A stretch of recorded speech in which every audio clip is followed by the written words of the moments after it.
우리는 급속도로 변하는 시대를 살아가고 있습니다. 이 변하는 시대 속에서 우리가 만나는 사람들은 더 확장되고 있죠. 세계 어디에 있어도 화상으로 통화를 할 수 있는 시대가 되었잖아요. 그리고 우리가 만나는 사회적 관계가 굉장히 다양하게 이 소셜 미디어라는 곳에서 만날 수가 있습니다. 그런데 이렇게 기술이 자꾸 발전함에 따라 우리는 외로움을 이제는 덜 느끼게 됐습니까? 오히려 30년, 40년 전보다 더 깊은 외로움을 우리가 느끼고 있습니다.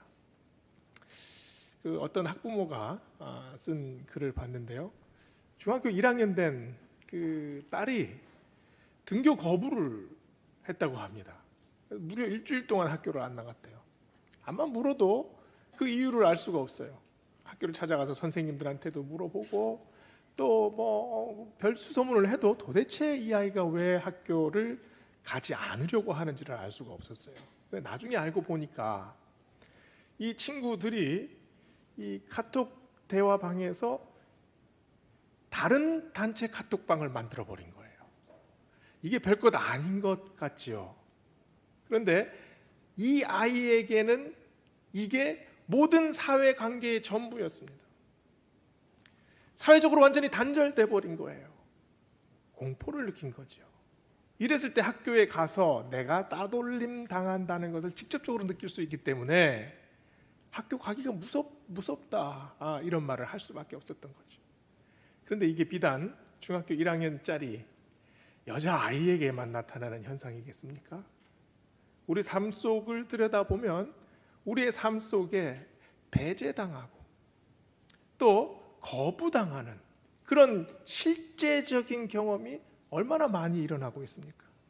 내가 사람들한테 제대로 받아들여지고 있는지, 아니면 나는 저 사람들이 나를 좋아하는지, 우리는 항상 이런 생각 속에서 살아가고 있습니다. 그래서 점점 더 자신을 포장하려고 합니다.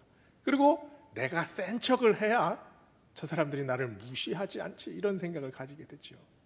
근데 겉으로는 아무렇지 않아도 속으로는 그냥 여러 가지 문제들 때문에 이게 들끓는 것이 우리의 심정, 우리의 마음 아닙니까? 오늘 말씀은 이런 시대를 살아가는 우리에게 주시는 하나님의 말씀입니다. 주님께서 우리에게 언제 오셨느냐? 오늘 말씀 6절, 8절, 10절 이 세 가지 부분에서 말씀하고 계십니다. 언제 오셨습니까? 우리가 아직 연약할 때에, 두 번째는 우리가 아직 죄인 되었을 때에, 세 번째는 우리가 하나님과 원수 되었을 때에, 이 세 가지 경험, 상황, 또 시간, 이것이 다른 것 같죠. 그런데 이 상황들을 보면 우리 삶 속에서 가장 심각할 때, 그리고 가장 내 마음이 아파졌을 때, 그리고 하나님 앞에서 도저히 고개를 들 수 없었을 때, 그때를 말하고 있습니다. 우리가 연약할 때 주님께서 오십니다. 사람이 살아가면서 제일 연약할 때가 언제일까요? 갓난아기일 때 연약합니다. 말도 제대로 못해서 그냥 옹알옹알 거리지 않습니까? 걷지도 못해서 그냥 기어다닙니다. 밥을 자기가 먹을 수 있습니까? 아무데나 똥을 싸고 그냥 너무나 약하지요. 그런데 인생에서 가장 귀엽고 예쁘고 또 보고 또 보고 싶은 때가 언제입니까? 그 아기 때예요. 아무리 힘없고 연약할 때라도 이 아기 앞에 있으면 온 가족들이 정신을 잃어버립니다. 온 가족들이 이 아기가 한번 깔깔깔 웃는 것을 보기 위해서 아기 앞에서 재롱을 피우잖아요. 그래서 오죽하면 그런 말이 있습니까? 그 평생 할 효도를 그때, 그 몇 개월 안 되는 그 아기 때 다 한다고 하지 않습니까? 아기는 연약하지요. 근데 연약함 그 자체가 사랑입니다. 연약함 안에 사랑이 그대로 녹아 있지 않습니까? 하루 종일 힘들게 직장에서 일하고 온 아버지가 문을 열고 집에 들어와서 그 아기가 한방 웃는 얼굴을 보면 어떻습니까? 하루 동안의 모든 피로가 그냥 싹 가십니다. 그러면서 그 아빠의 얼굴에도 환한 미소가 그냥 생기지 않습니까? 그 미소가 어떤 미소일까요? 하나님께서 우리를 바라보실 때 그 미소를 지으지 않으시겠습니까?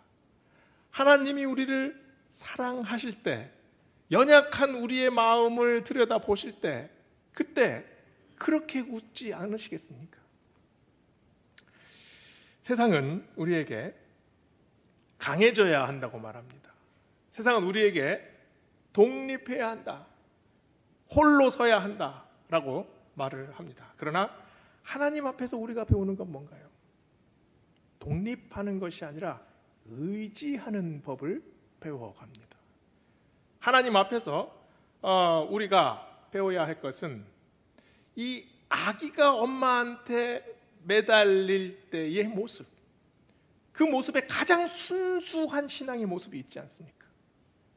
아기가 엄마가 없으면 죽을 것 같이 웁니다. 엄마가 세상의 전부예요. 이것이 신앙 아닙니까? 우리가 살면 살수록, 믿음이 강해지면 강해질수록 하나님과의 관계에서 신뢰하는 법, 의지하는 법을 배워나가게 됩니다. 우리가 언제 약해집니까? 우리의 마음이 깨질 때 약해집니다. 병들 때 약해져요. 우리가 버림받았을 때 약해집니다. 한 사람에게 오해를 받았을 때, 무시당했을 때, 모욕당했을 때 우리의 마음은 깨지죠. 그런데 이 깨지는 과정을 통해서 우리의 믿음의 눈이 떠집니다. 이게 연약함의 신비 아닙니까? 우리의 삶이 그냥 낮아지고 그냥 부서지고 그냥 다 깨져버리고 나면 그제서야 우리의 영안이 뜨입니다. 하나님의 위로와 은혜가 어디에 임합니까? 우리 삶의 연약함 위에, 우리의 삶이 다 무너진 그 연약함 위에 하나님의 은혜의 빛이 비치는 것을 우리가 수도 없이 많이 경험하지 않았습니까? 지난주에 성도 한 분을 신방을 갔습니다. 참 고통스러우셔서 침대에 이렇게 누워 계셨는데 바로 누워 계시지도 못하고 옆으로 이렇게 누워서 새우처럼 이렇게 몸을 구부리고 계시더라고요. 통증을 완화하는 주사를 맞고 계신데도 그 통증이 워낙 강해서 이게 몸을 움직이는 게 쉽지 않으셨던 것 같아요.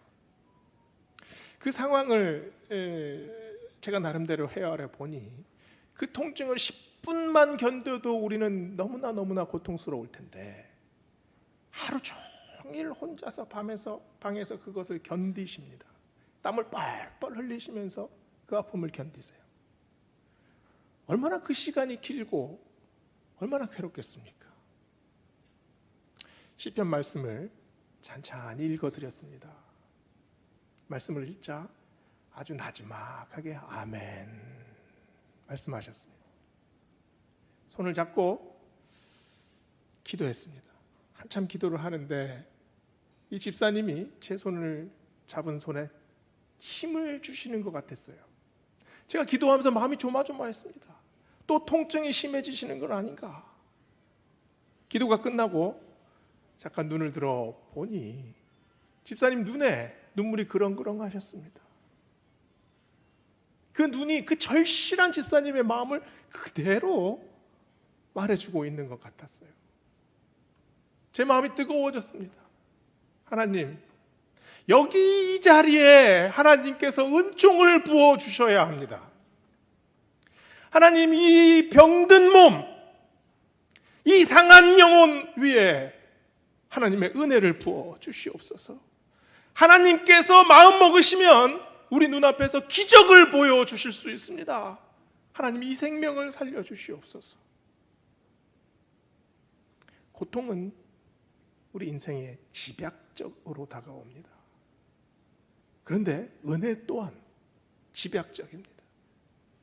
하나님께서 우리에게 보여주시는 은혜는 우리가 가장 약했을 때, 가장 깨졌을 때, 가장 육신이 녹아져 내렸을 때, 그때 부어주시는 은혜는 어떤 은혜보다 강력하잖아요.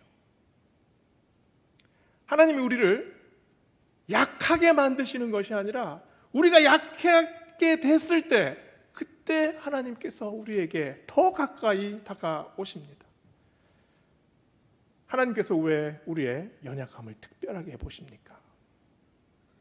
왜냐하면 우리가 낮아졌을 때, 그때 우리의 고백이 진실하기 때문입니다. 병상에서의 기도는 가식적일 수가 없잖아요. 빛이 어둠 속에서 일을 하는 것처럼 우리가 낮아졌을 때, 우리가 연약해졌을 때, 우리의 마음이 어두워졌을 때, 그때 하나님의 빛이 우리의 영혼 속에서 빛날 수 있습니다. 이사야 56장 6절에서 7절은 이렇게 노래합니다. 우리는 다 양 같아서 그릇 행하여 각기 제 길로 갔습니다. 그러나 하나님은 우리 모두의 죄악을 그에게 담당시키셨습니다. 그가 곤욕을 당할 때에 마치 도수장으로 끌려가는 어린 양처럼 털 깎는 자 앞에서 잠잠한 양같이 그의 입을 열지 아니하였습니다. 이사야의 이 노래가 지금 무엇을 말하고 있습니까?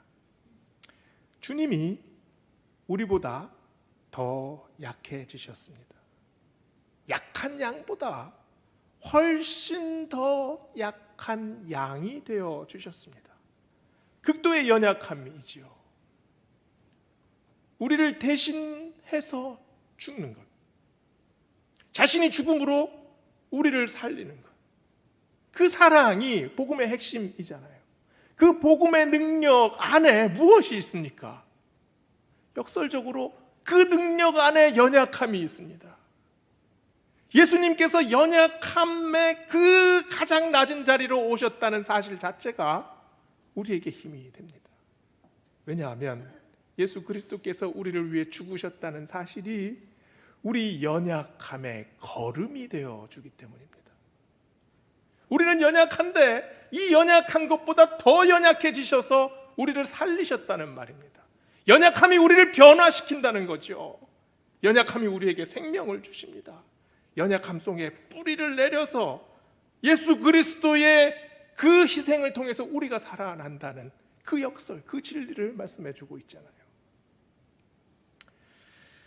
주님은 또한 우리가 아직 죄인 되었을 때에 우리에게 오십니다. 8절을 읽어보겠습니다. 우리가 아직 죄인 되었을 때에 그리스도께서 우리를 위하여 죽으심으로 하나님께서 우리에 대한 자기의 사랑을 확증하셨느니라. 이 8절 말씀에서 이 아직이라는 단어가 가슴을 찌릅니다. 아직 우리가 죄인 되었을 때요. 여전히 우리가 죄인 되었을 때에, 우리가 여전히 죄인이라는 말은 하나님 입장에서는 심각한 갈등이고 고뇌입니다. 하나님은 거룩하신 분입니다. 그런데 우리가 생각할 때 거룩하신 하나님은 당연히 우리를 용서하신다고 생각합니다. 거룩하신 하나님이라는 의미 안에 당연히 사랑이 있고, 당연히 은혜가 있고, 당연히 그 안에 긍휼이 있다고 우리는 믿습니다. 그래서 하나님을 바라볼 때 사랑의 하나님, 은혜의 하나님, 이것만 부각해서 보는 것이 우리의 눈입니다. 그러나 거룩하신 하나님은 죄악과 함께 하지 않으십니다. 하나님의 거룩하심 근처에는 어떤 악도, 털끝만한 악도 근처에 있을 수가 없습니다. 존재할 수가 없죠. 하나님은 죄의 문제에 대해서 분노하시는 하나님이십니다. 경악하십니다. 악을 멸하시는 분이 하나님이시지 않습니까?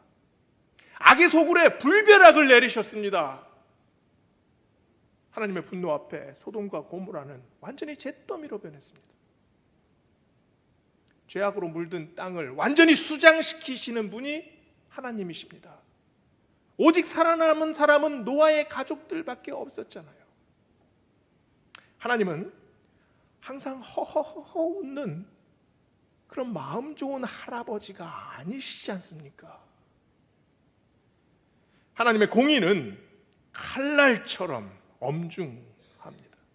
하나님의 거룩함 앞에, 그 무게 앞에 살아날 사람은 아무도 없습니다. 우리가 아직 죄인 되었을 때 이 말씀 다음에 논리적으로 와야 할 내용이 무엇이겠습니까? 심판입니다. 죽음이에요. 하나님의 불타는 진노입니다. 이것이 논리적으로 와야 당연해요. 우리가 아직 죄인이기 때문에. 그런데 오늘 말씀을 보세요. 하나님이 그 논리를 완전히 깨시고 전혀 다른 말씀을 하십니다. 뭐라고 말씀하십니까? 그리스도께서 우리를 위해 죽으셨다. 우리는 여전히 죄인인데 그리스도는 우리를 위하여 죽으셨다. 이게 논리의 비약입니까? 논리를 완전히 깨부시는 하나님의 말씀입니다. 신학자 칼바르트는 그의 로마서 주석에서 이런 말을 했습니다. 강도의 얼굴, 흉악범의 얼굴, 사기꾼의 얼굴을 쳐다보십시오. 그러면 하나님께서 우리를 쳐다보실 때 무엇을 보고 계시는지 알게 됩니다. 이 말의 의미를 한번 되새겨 보세요. 하나님께서 우리를 보실 때 여전히 죄인인 우리를 보시고 있습니다. 여전히 죄악된 우리지요. 여전히 속이고, 여전히 거짓되고, 여전히 탐욕적이고, 여전히 이기적입니다. 나의 이익을 위해서 남을 짓밟습니다. 내 목적을 위해서 모든 수단을 동원합니다. 빌라도의 비겁함이 우리에게 없습니까? 가룟 유다의 배반이 우리에게 없습니까? 소돔과 고모라는 우리가 살아가는 이 땅보다 더 악했습니까? 우리가 아직 죄인 되었을 때에 하나님이 우리 얼굴에서 무엇을 보실까요?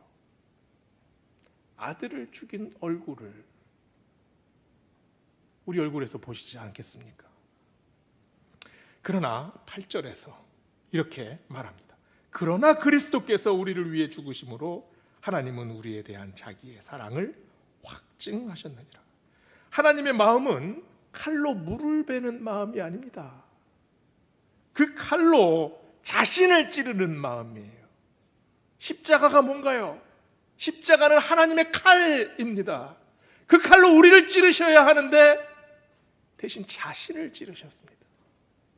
그래서 십자가에 어마어마한 긴장이 흐르고 있습니다.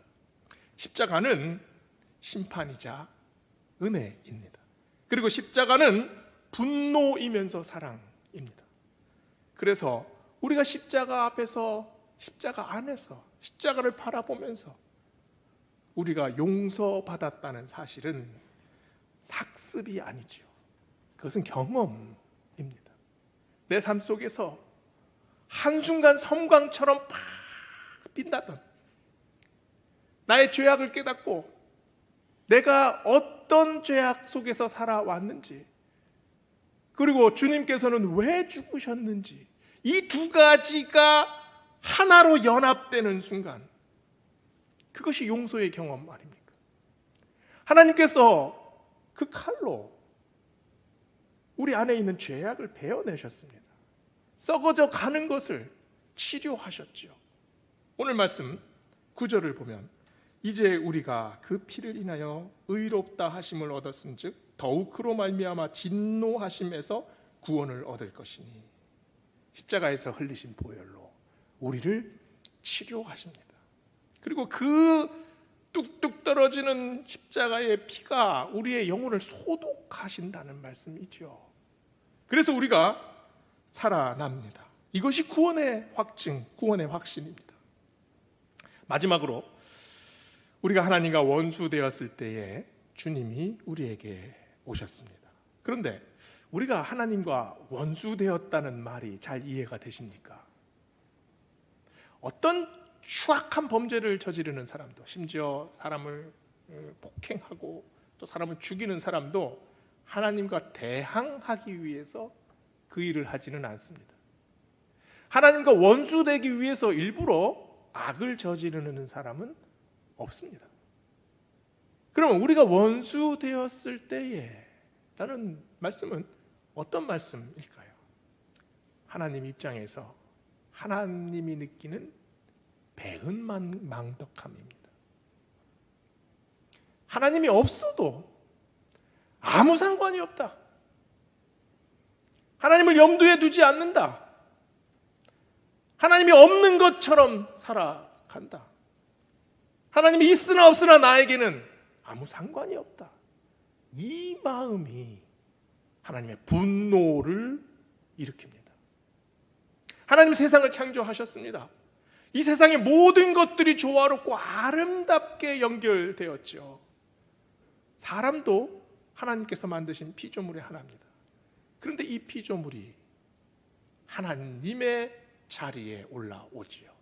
하나님께서 판단하셔야 할 것을 인간들이 판단하기 시작합니다. 그리고 결정해버리죠. 그리고 하나님께서 만든 모든 것들을 훼손시키기 시작을 해요. 극단적으로 대립합니다. 전쟁을 일으킵니다. 서로 미워하고 시기하고 다투기 시작합니다. 이 모든 것들이 하나님께서 만드신 그 조화와 질서를 깨트리고 있지 않습니까?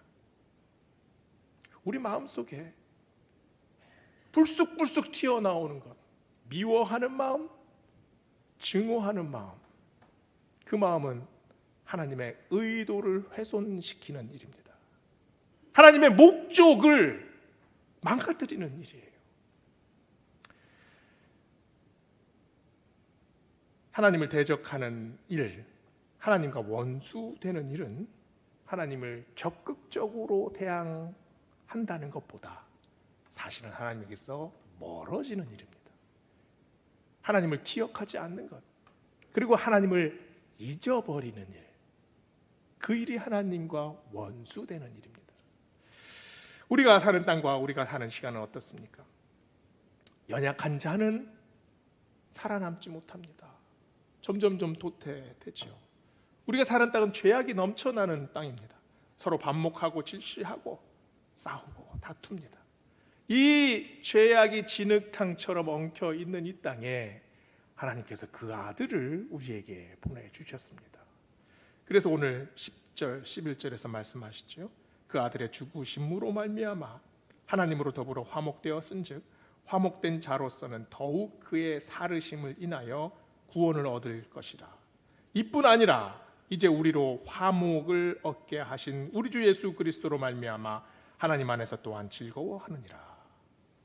1962년 돈 리차드슨 선교사님이 그 말레이시아의 아주 오지 정글 깊은 곳으로 들어갑니다. 이곳에는 식인종들이 살고 있었는데요.